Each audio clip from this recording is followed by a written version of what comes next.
The arc of the moral universe bends toward justice. So normally we think of that as social justice.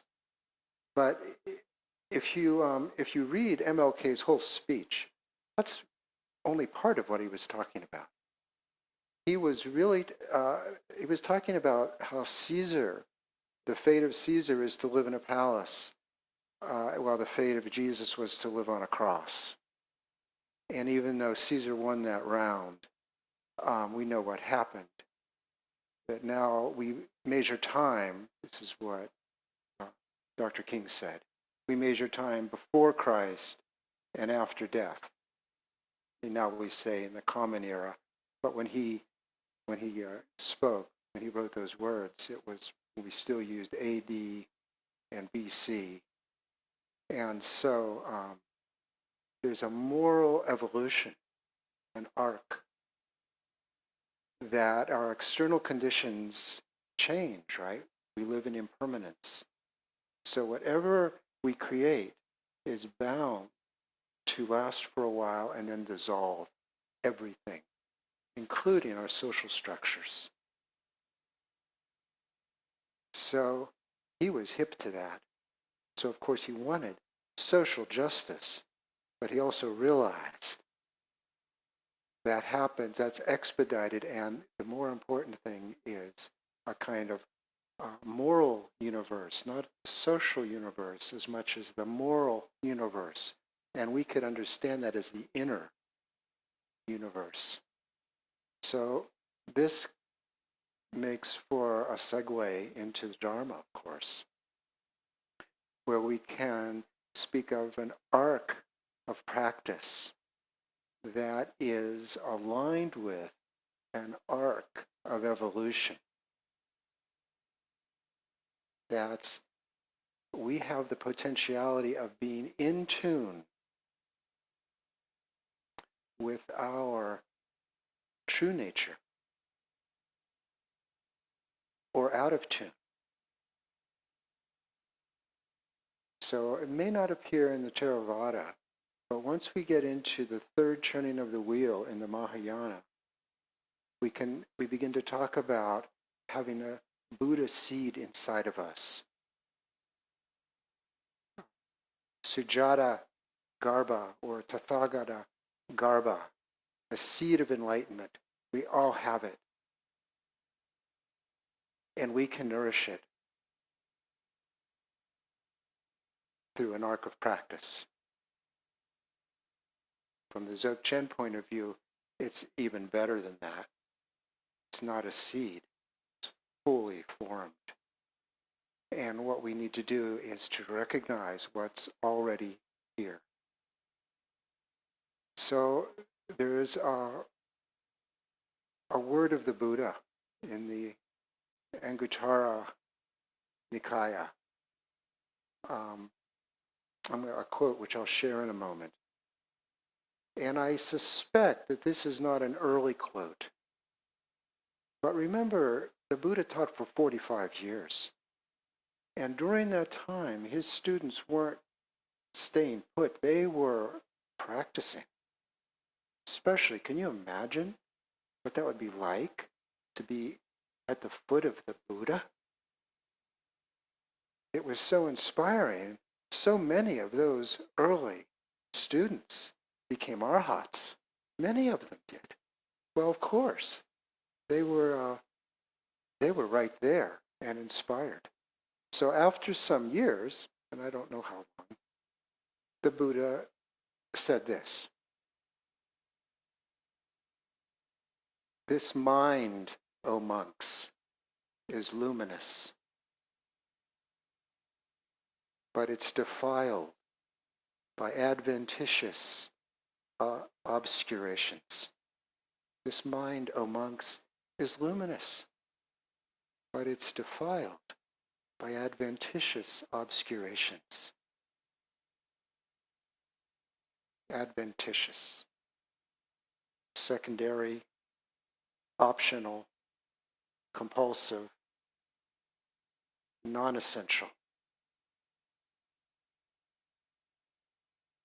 2. this luminous mind, which is primary, is essential. This mind, O monks, it's not that there's two minds, one that's enlightened and one that's confused and in samsara.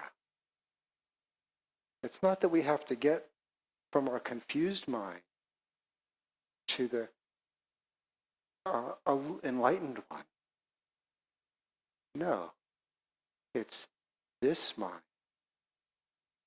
This is the only mind.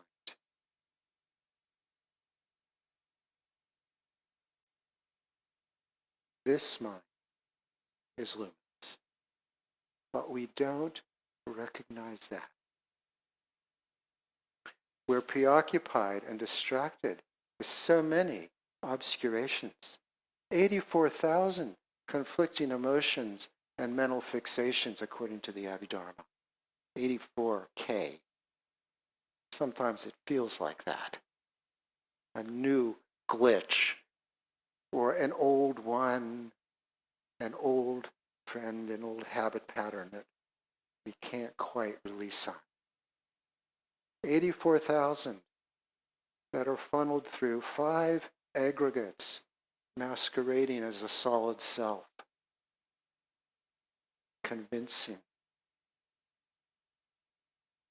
fueled by 3 primary defilements, poisons, the Buddha said. Attachment, aversion, and indifference. The short version of that, greed, hatred, and delusion.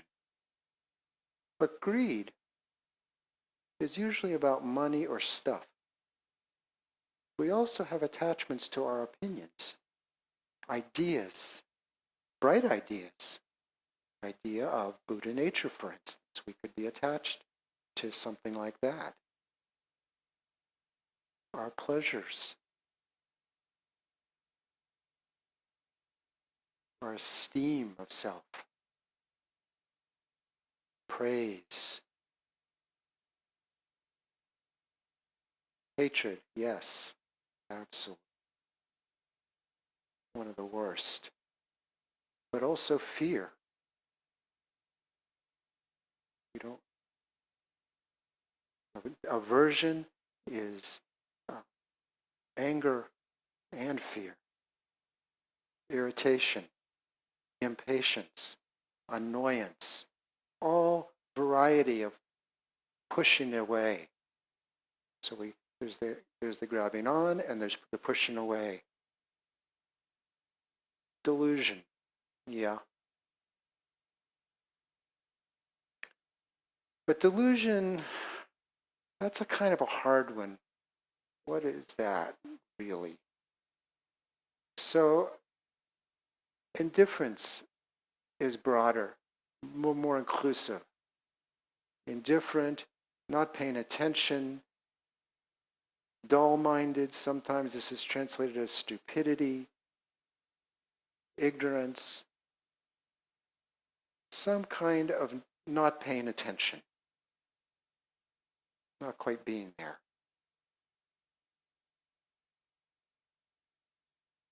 All these 3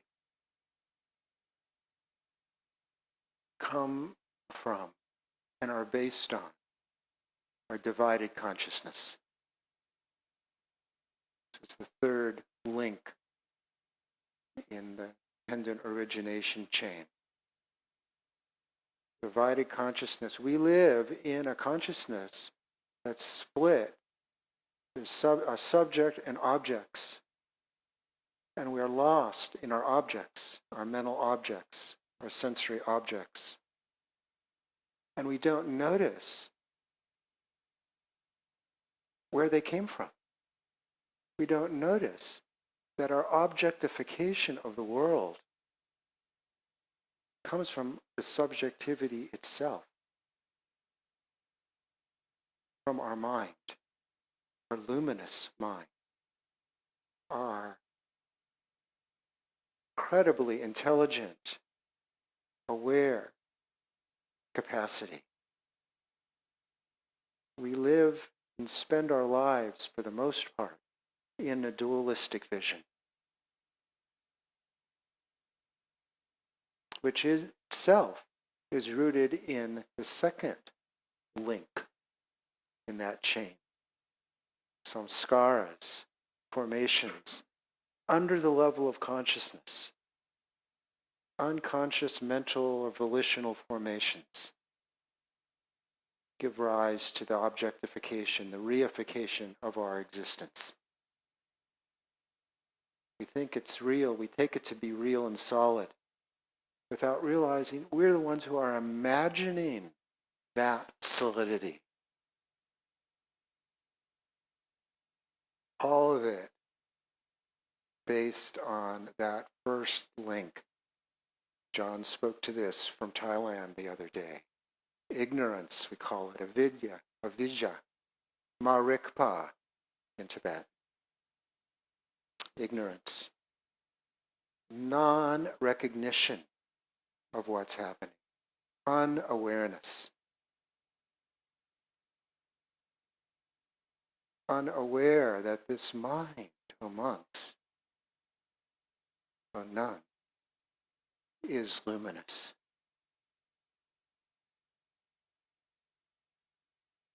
So there's an arc of practice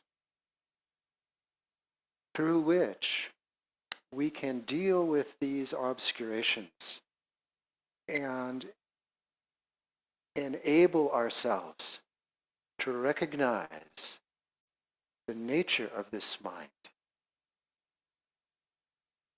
So of course there's the three common aspects: sila, samadhi, prana, or prajna. But I found it useful to expand that in a psychological direction that's more relevant to our time, because we live in a psychological time. We live in a hugely materialistic time.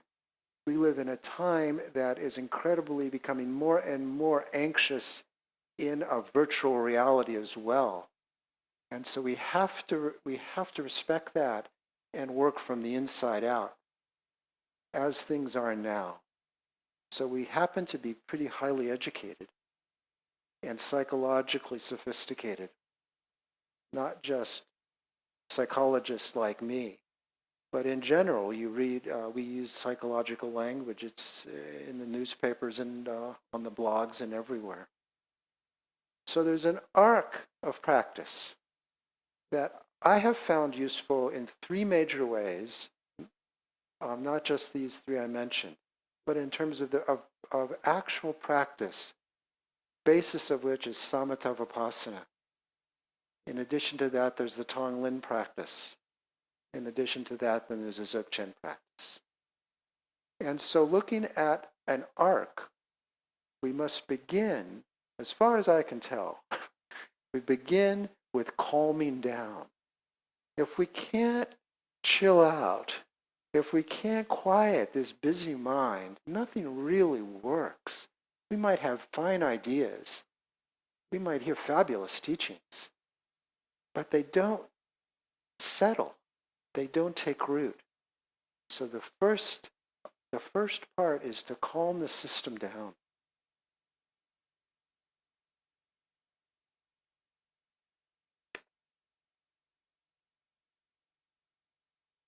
Calm the system down so that we can withdraw our projections, our objectification of the world. We want to stop that. We want to stop objectifying, which we could say is a projection. It's just a synonym. For mental objects, we could say our projections. We want to withdraw those. We want to cool them out. So, samatha, stillness. Samatha has those three characters, right? Stillness, mindfulness, and alertness. Mindfulness always has its object.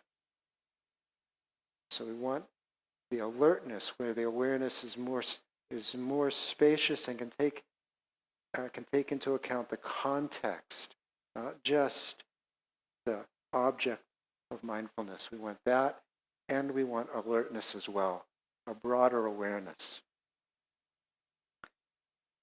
so that we can then tune in, calming down, tuning in.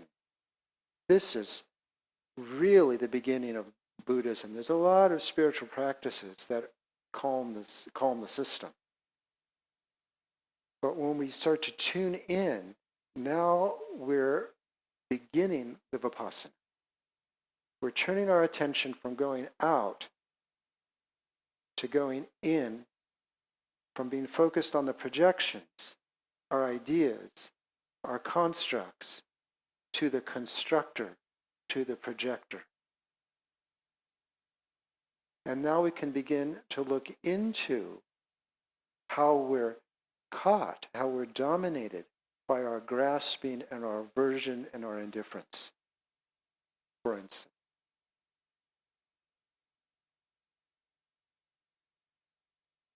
And this is a process of refining awareness from being object-focused, which is to say concept-bound, to being less conceptual, more intuitive, more feelingful. This is a process, a psychological process of tuning in. So normally, our situation could be like this. And so we begin to tune in and we begin to go like this. Tease apart our firm convictions, our certitude of how things are. Tuning in below the level of concepts.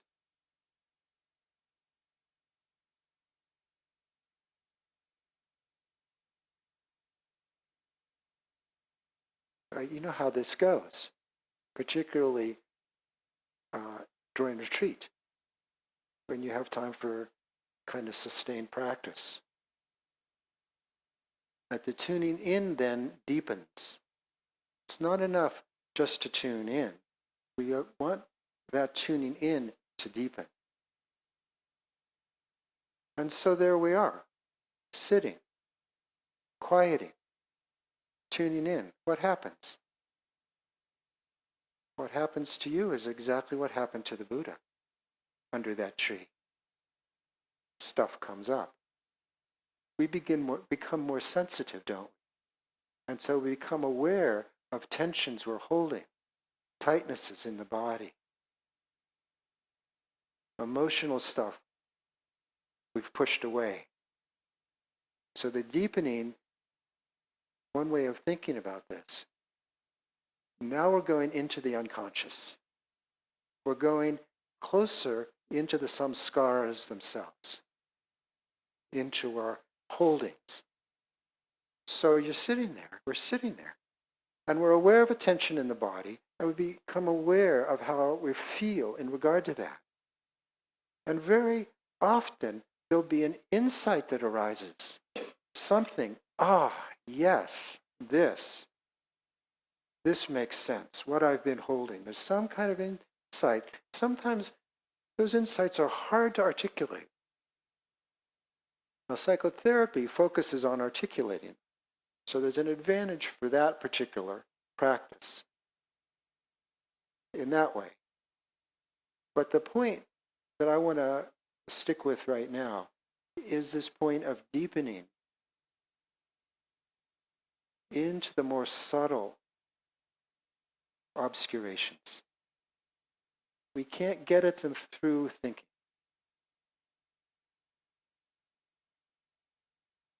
We have to tune in to our felt sense. This is what the Buddha opened to under the tree. It's talked about as Maras. The Maras came. I understand this as our repressions. His repressions began to lift. The repressive barriers began to lift. And so all his stuff came up. And just like us, stuff comes up. Trauma that we have deep sixed, which, by the way, is a very smart move. It gets becomes something negative. Oh, repression is bad. I don't see it that way. I see that it's a smart move. Repress, dissociate, whatever the system has to do to survive, to hold on to some remnant of goodness about itself. So we do that in order to survive. But there we haven't dealt with it, and so we need to deal with it. Also, past life stuff can come up as well. It depends on how deep we go, but also what's ready to emerge. We don't have control over that. That has to do with the arc of evolution, with the wisdom of enlightened intent. So when we're in Dzogchen, this language is used. In the Mahayana, we say, oh, we have a seed of Buddhahood. In the Dzogchen,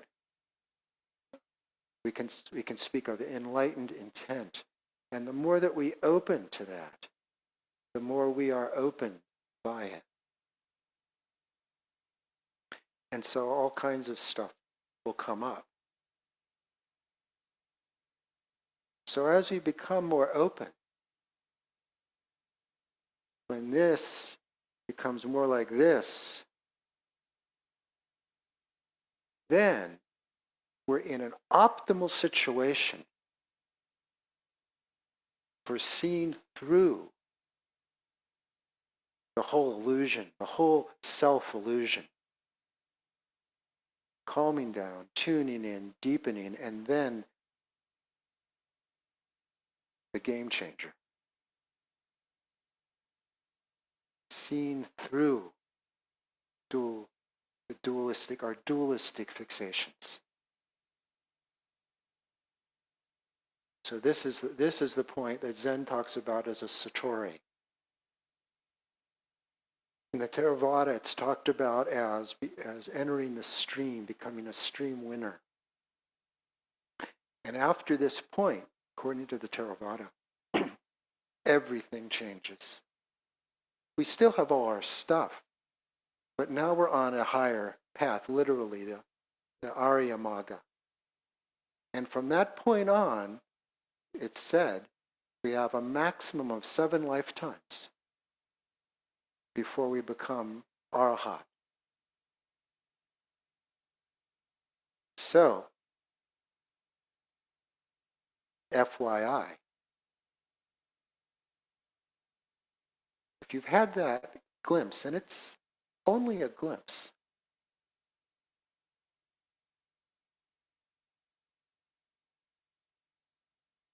you have 7 lifetimes. But the thing is, after the glimpse, the stream winner, the next thing is then you become a once returner, only one lifetime, and then a non-returner before you become an Arahat. But the thing is, you don't know. If you've had the glimpse, and you just, and of course it's a bit like missing a step. You're walking downstairs, and you miss a step, and there's that moment where you're airborne. That's what we're talking about. Only you recognize in that moment, wow, holy cow. It's considered really special in the sutras. Satori, Kensho, something. But it's special because the way of getting there is so hard. Vipassana, Zen, these are tough paths. Grind it out, sober. And they're dependable. You're not gonna go astray. You can count on slow but sure on these paths. Dzogchen, for instance, is very different. It's special, but it's this mind, oh monks. It's just this mind, this everyday mind. Not a different mind, not a better mind. The ordinary mind.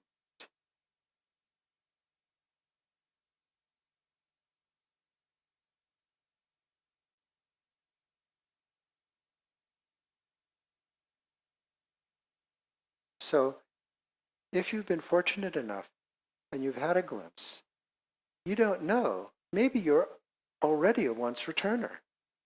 You could be. You don't know that yet. Maybe you're a non-returner. There's descriptions like you will have less anger, you will have less greed, you will have less opinions.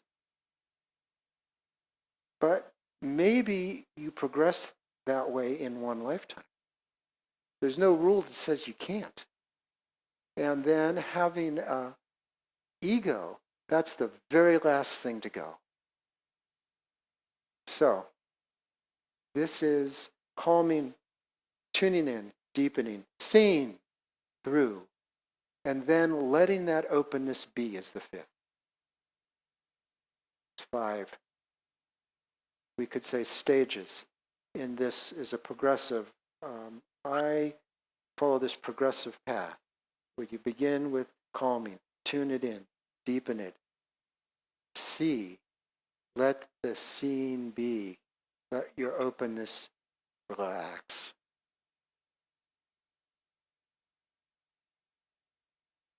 This is the arc of practice. Now from these higher teachings, it's not progressive, step 1, step 2. It's more of a mandala.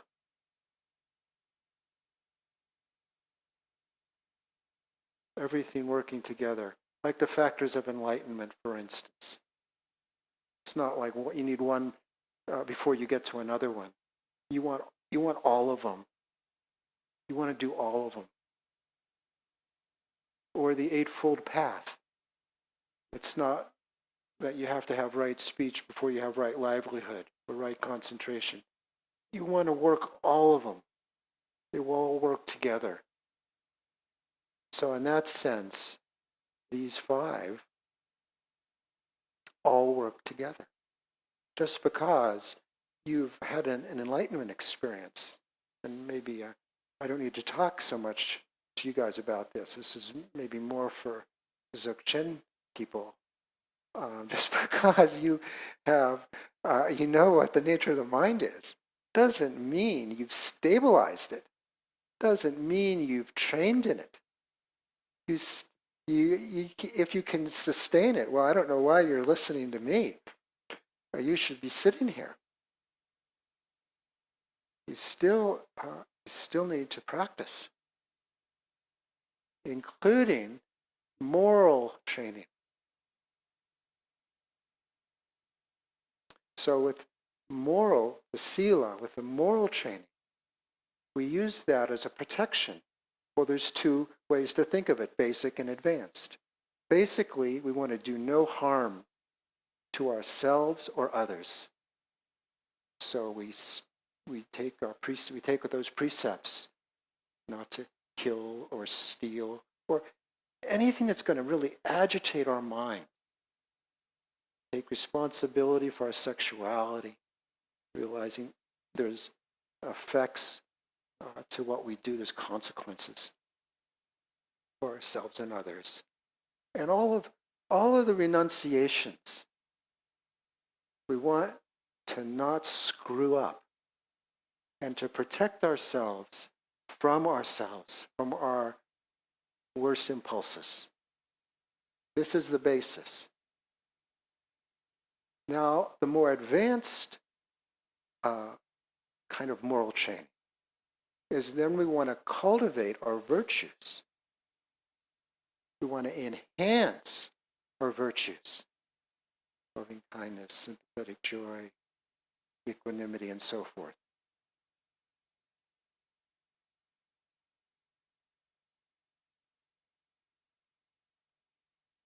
In Tantra, we talk about this as accumulating merit. There's the two accumulations, merit and wisdom. Wisdom is essentially practicing emptiness, openness, relaxing and openness. It's really the seeing and the letting be parts of this fivefold thing. It's like a candle wick is lit. But that wick isn't going to burn long if there isn't wax. And so accumulating merit, virtue, releasing your potentialities, your positive potentialities, is like that wax. The candle will burn longer. So I'll mention that we're going to do a day-long. I'll do a plug for this day-long we're doing next month. That's going to focus on this training the mind, the Lojong teachings of Mahayana, but particularly the Tonglen trainings, which accelerate the purification process.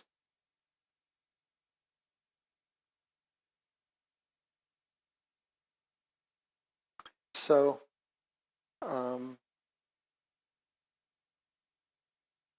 that's what I had to say about this arc of training. Taming, training, and then liberating.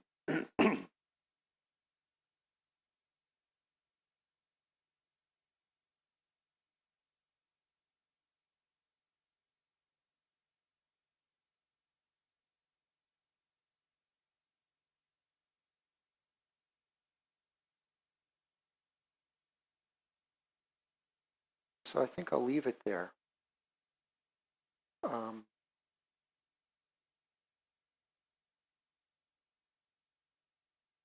Because I wanted to make time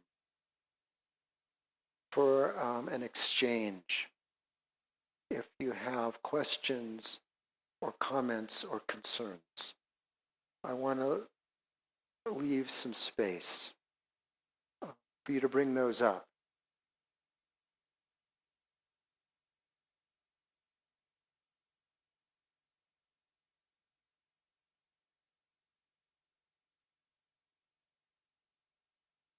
Marcia's turning on the screens, so we're going to maybe see people.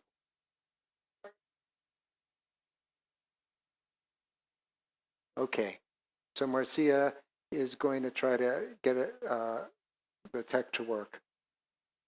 So we're going to try to include our Zoom friends. So, but before they come, then I'll just up to you guys if you have anything to say. If that made any sense. Mm.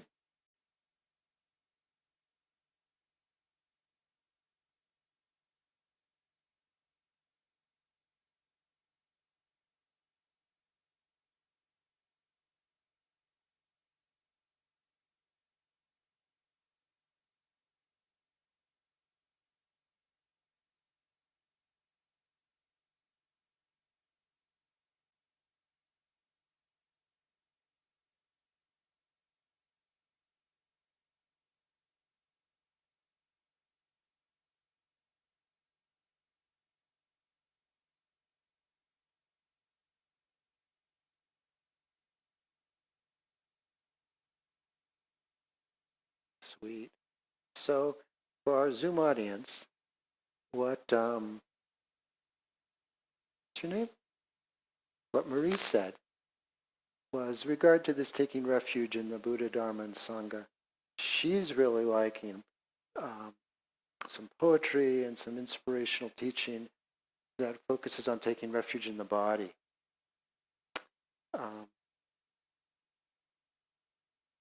As a conduit. Yes. Otherwise, it's just a nice idea. And we have these three dimensions: body, energy or voice, and mind.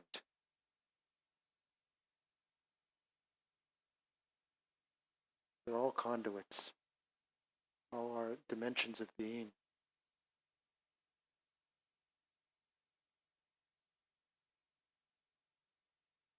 I begin every formal practice, by the way, even though I'm doing Dzogchen, I begin every practice with mindfulness of the body. It's so delightful. It's just so nourishing, isn't it?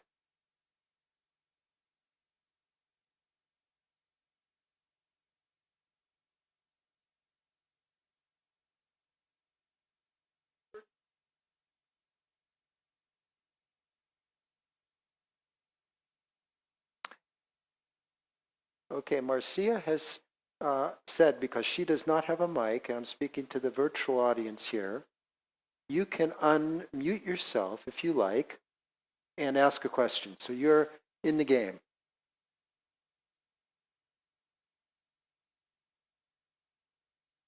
Jen, did you have?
Uh-huh.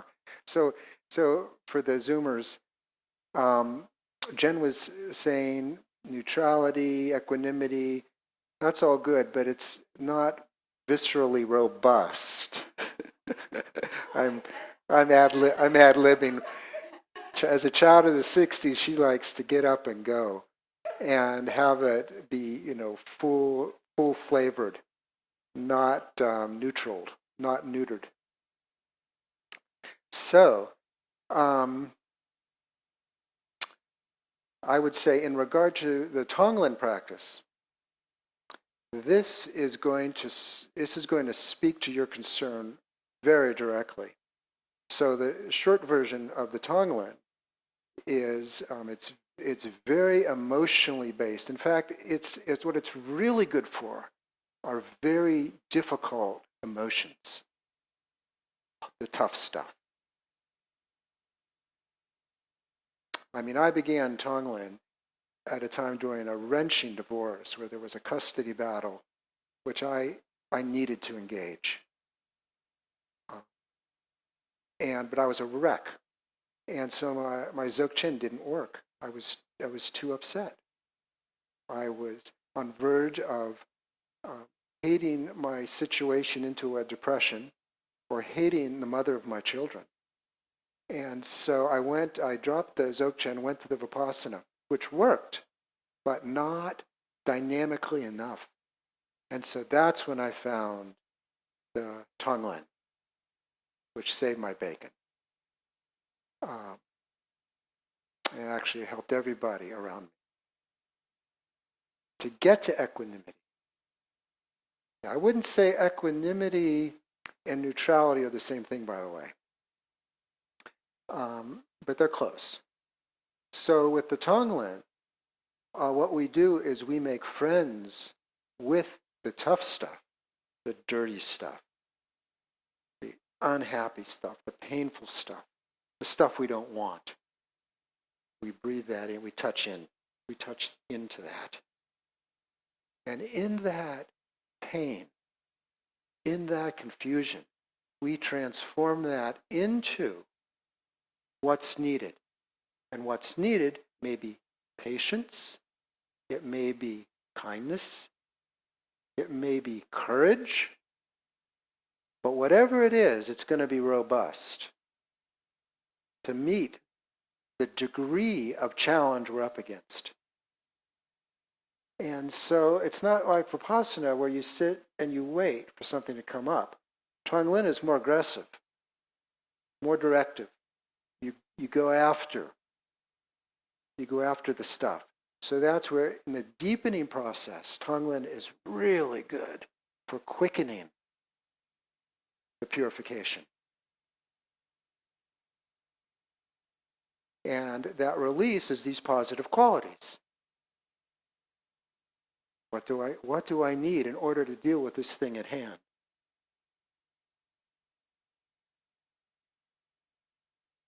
Maybe I need more joy. I got to have more happiness in my life. More lightheartedness. More equanimity. More courage, as I said, or whatever. Whatever. Pema Chodron would say stuff like, well, maybe I need a good cup of coffee. whatever you need, whatever works for you, get it. Give it to yourself.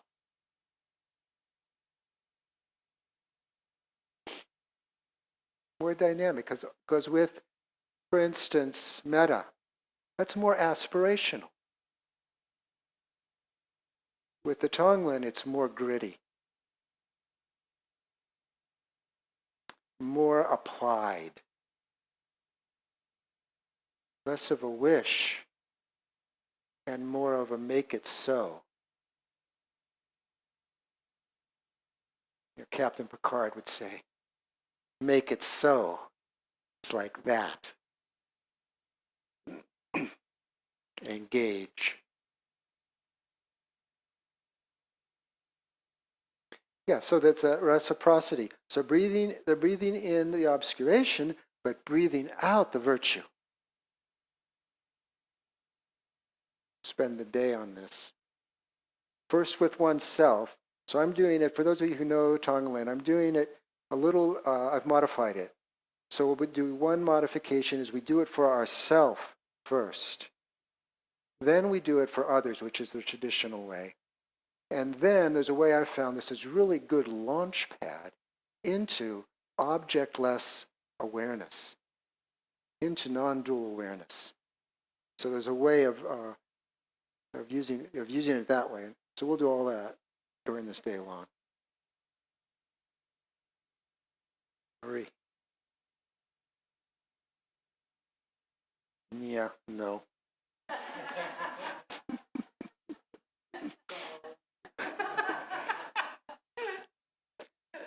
I couldn't do it off the cuff in a short shot like this, except to say that the question was, can you say what's Dzogchen? I don't know that. and so you heard me. I said no. It's such a precious jewel. I would need to present it to you in a way that honored it and you, because it is you.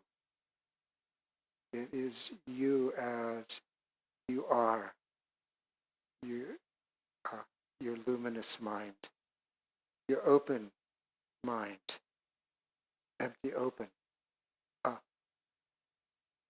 but cognizant, lucid, luminous, inherently compassionate, heart of hearts.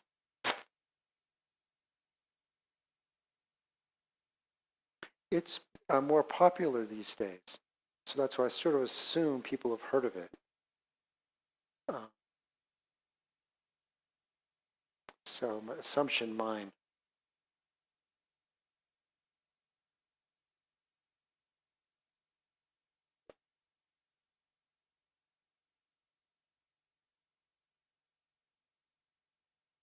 Allison.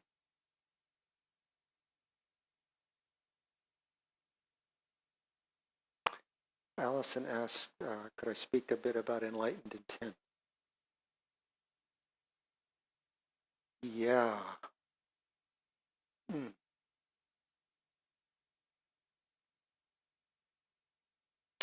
It's Dzogchen. So it later in the Buddha's life, when he moved from the first turning, Four Truths, to the second turning, emptiness, at Vulture Peak and in the Jeddah Grove, the sutras, in those two places at least. He formed he presented the ground for the third turning, which is Buddha nature. Now, sometimes the third turning is understood in other ways, like Vajrayana. Sometimes and sometimes Dzogchen. There's also that version. But the thing is, this was towards the end of his life, and it wasn't that his knowledge improved, because those 2 days under the tree were everything. The one long night, the Maras attacked, and he let them. He opened totally. And he discovered that in his openness, they dissolved. The arrows they were shooting turned into flowers, as he didn't resist and didn't buy any of the crap, that it just evaporated the first night. But then there was the second night. And that's where his awareness expanded, and these qualities, these enlightened qualities, then bloomed. And his omniscience took over. And that happened there under the tree.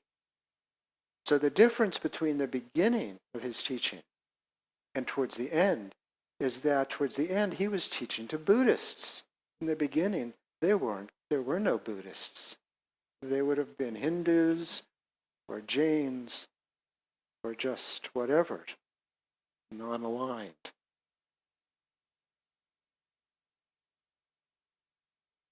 But people were practicing. And so then he could teach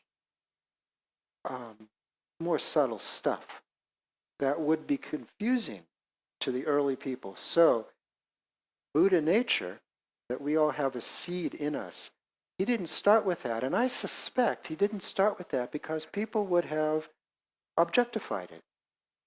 Oh, he didn't talk much about nirvana at all. It was no deal with the obscurations. Suffering. Get it. Open. You get into the body. Become honest. Emotionally, psychologically. Release. Now the mind is opening. And so we can accelerate less dangerously. And so there was this idea of this seed of Buddhahood. But the seed requires care. It requires conditions. In Dzogchen, we're already fully formed. And if we tune in to our nature as it is, rather than as we think it is, then we discover that existence itself is evolving. So evolution is what is happening. We can impede that. We can certainly devolve, but we can also get with it.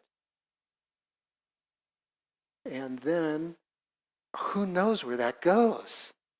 There is an impulse towards awakening.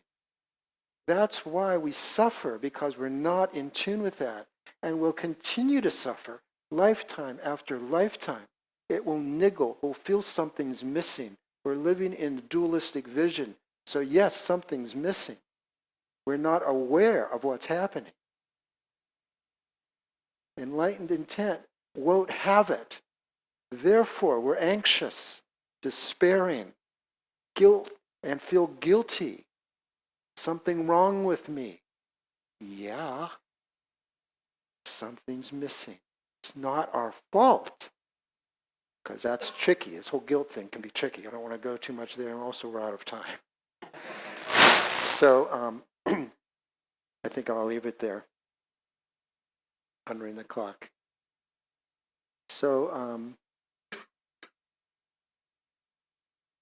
we're going to just very, very directly now dedicate the merit. By this merit, may we become enlightened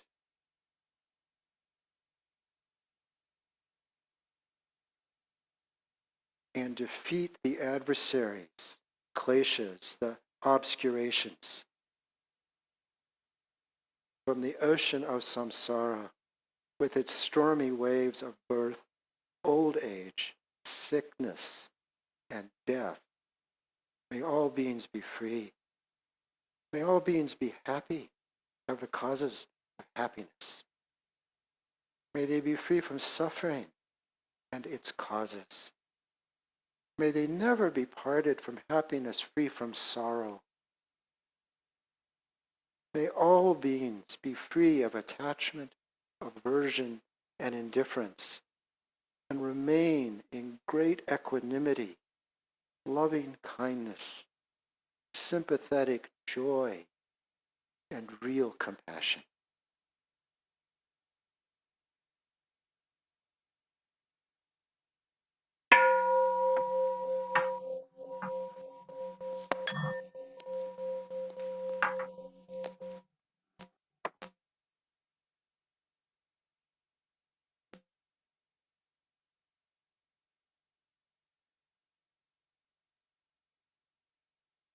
Thanks for coming, everybody.